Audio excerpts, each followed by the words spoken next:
Ito po yung bayar natin ng floater, tsaka nung gas floater, tsaka nung fuel cap. Ito yung kahapon sana hindi na kinaya. Sa Bangbang, may natin deliver, papakabit na rin. Hindi tayo sa may Bangbang.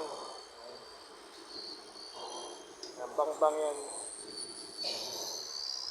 Yan yung Mercury Bangbang. Hinihintay natin si buyer. Bali ang ibibigay ko, itong gas floater ko na good. Yan, main yan. Oh. Natanggalin ko na. Yan, para sa buyer to, good to. Yan, kakabit lang tayo ng takip. Kahit na walang hindi gumagana, basta may takip lang. Hindi lang mag-leak yung gas. Takpan natin sa atin.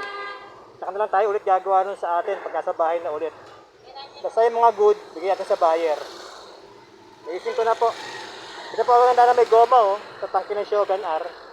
Pwede kayo maglagay ng ganyang tornilyo, hindi mahuhulog, hindi masushoot dun. Kasi may goma. Iisin na po natin.